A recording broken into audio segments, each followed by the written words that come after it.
Assalamualaikum warahmatullahi wabarakatuh. Salam sejahtera buat kita semua. Salam, Om Swastiastu, Namo Buddhaya. Yang kami hormati Bapak Sunardin SPD MPD selaku dosen pengampu mata kuliah pendidikan inklusi dan teman-teman yang berbahagia. Perkenalkan, kami dari kelompok 6 yang beranggotakan 6 orang akan mempresentasikan hasil diskusi kami yang berjudul Manajemen Sekolah dan Pembiayaan dalam Penyelenggaraan Pendidikan Inklusi. Saya selaku moderator atas nama Raima Yusman dan teman kelompok saya ada Nurhayatiha, Awalia Ramadhani, Gusdi Evin, dan Sela Prianda, dan EN yang akan membawakan materi. Langsung saja saya persilakan kepada pembawa materi pertama atas nama Gusni Evin. Saya persilakan. Baik, terima kasih atas kesempatan yang diberikan kepada saya. Perkenalkan, nama saya Gusni Evin selaku pembawa materi yang pertama. Langsung saja saya akan mempresentasikan materi saya yang berjudul Pengertian Manajemen Sekolah. Pakar menyatakan bahwa manajemen sekolah merupakan suatu bentuk upaya pemberdayaan sekolah dan lingkungannya. Untuk mewujudkan sekolah yang mandiri dan efektif melalui optimalisasi peran dan fungsi sekolah sesuai dengan visi dan misi yang telah ditetapkan bersama. Manajemen sekolah dapat didefinisikan sebagai suatu proses kerja komunitas sekolah dengan cara menerapkan kaidah-kaidah otonomi, akuntabilitas, partisipasi, dan sustainabilitas untuk mencapai tujuan pendidikan dan pembelajaran secara bermutu. Fungsi manajemen sekolah yaitu mengoptimalkan kemampuan menyusun rencana sekolah dan rencana anggaran. Sekolah dikelola berdasarkan rencana sekolah dan rencana anggaran. Masyarakat juga didorong untuk berpartisipasi mengelola sekolah. Adapun konsep dari manajemen pendidikan atau sekolah terbagi menjadi dua aspek, yaitu manajemen eksternal dan manajemen internal. Manajemen internal sekolah meliputi laboratorium, perpustakaan, bangunan, dan pelaksanaan evaluasi pendidikan, sumber dana, dan hubungan antar guru dan murid. Sekian penjelasan dari saya dan akan dilanjutkan oleh teman saya, Nurhayati, dipersilakan. Baik, terima kasih atas kesempatan yang diberikan kepada saya. Perkenalkan, nama saya Nurhayati Hamzah, sekaligus pemateri kedua. Di sini saya akan menjelaskan apa itu pembiayaan pendidikan. Pembiayaan pendidikan merupakan suatu konsep yang seharusnya ada dan tidak dapat dipahami tanpa mengkaji konsep-konsep yang mendasarinya.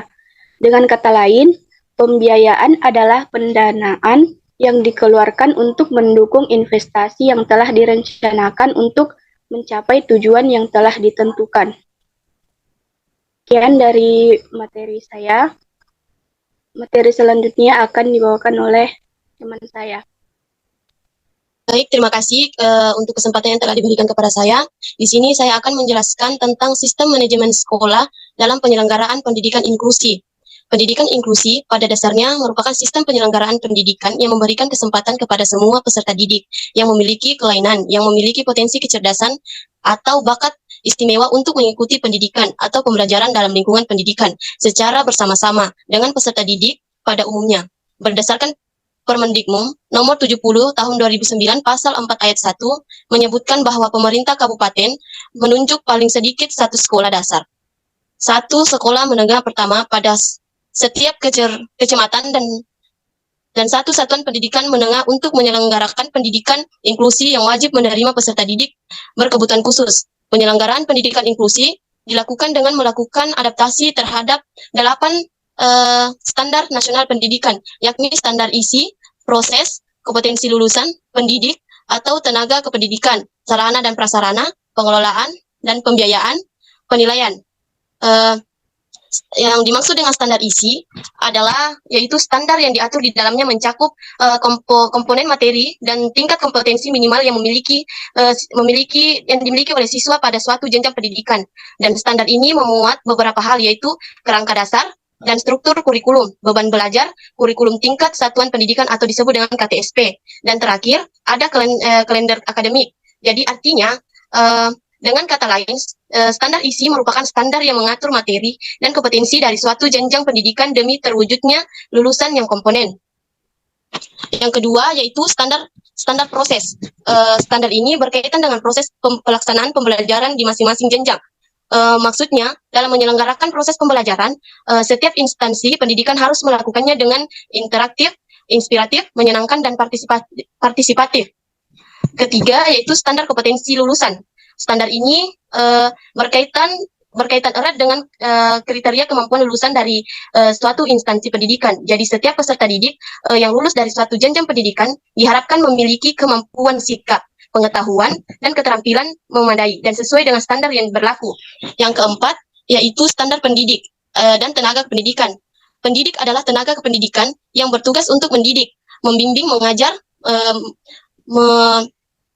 membimbing peserta didik, sedangkan tenaga kependidikan adalah semua orang yang terlibat dalam suatu instansi pendidikan, yakni kepala sekolah, tenaga laboratorium, tenaga administrasi, dan tata usaha, perpustakaan, pengawasan sekolah.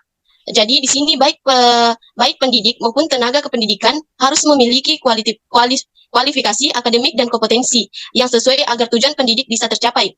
Yang kelima, ada standar sarana dan prasarana. Dalam standar ini diatur mengenai sarana dan prasarana yang wajib memiliki oleh setiap satuan pendidikan. Sarana pendidikan yang wajib dimiliki oleh setiap satuan yaitu peralatan pendidikan, media pendidikan, buku, atau sumber belajar lainnya.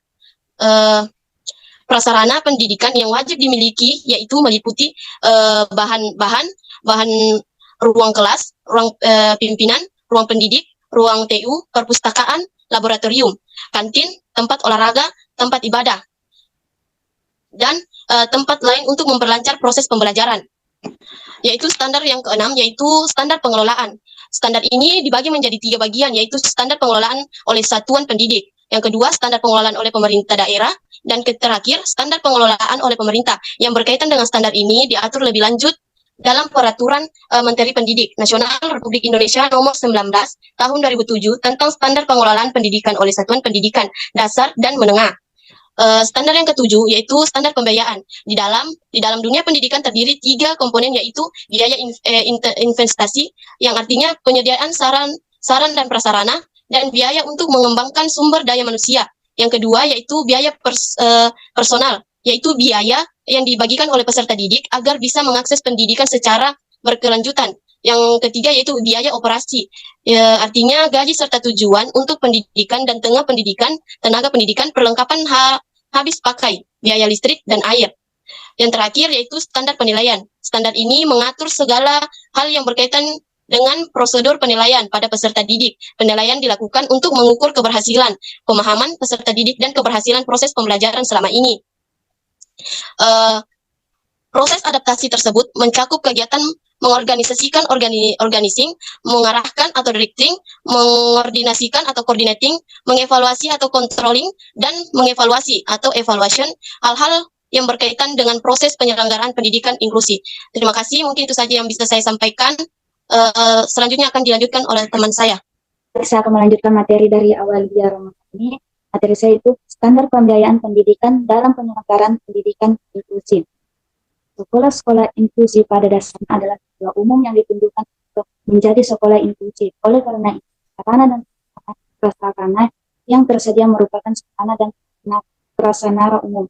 Pendidikan inklusif dikembangkan atas dasar fakta bahwa pendidikan inklusif lebih efektif dan efisien dalam memberikan layanan pendidikan bagi ABK dibandingkan jika ABK tersebut mengikuti layanan pendidikan di sekolah yang menggunakan sistem negatif.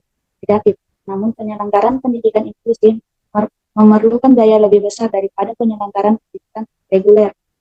Akan tetapi masih lebih murah jika dibandingkan dengan penyelenggaraan pendidikan inklusif.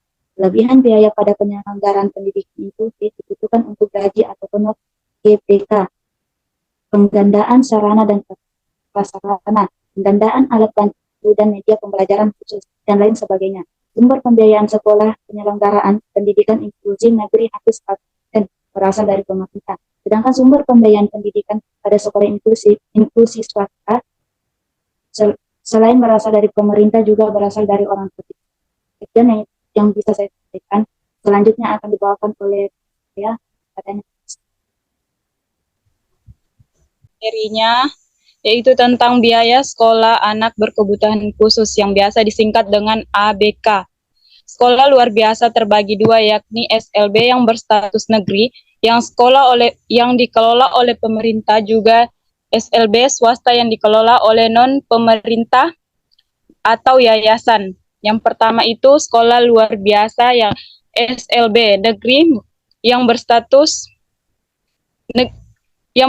negeri dikelola oleh pemerintah. Oleh karena itu, biaya sekolah negeri sebagian besar gratis dan tidak menarik biaya dari siswa karena ditanggung pemerintah. Dan yang kedua, sekolah luar biasa atau SLB swasta merupakan sekolah yang pengelolaannya dilakukan oleh organisasi yayasan ataupun lembaga swadaya masyarakat. Sekolah ini dibiayai oleh para siswa serta subsidi dari pemerintah. Sekian materi saya kembalikan ke moderator. Terima kasih. Demikian hasil presentasi dari kami. Kurang lebihnya mohon dimaafkan. Sekian dan terima kasih.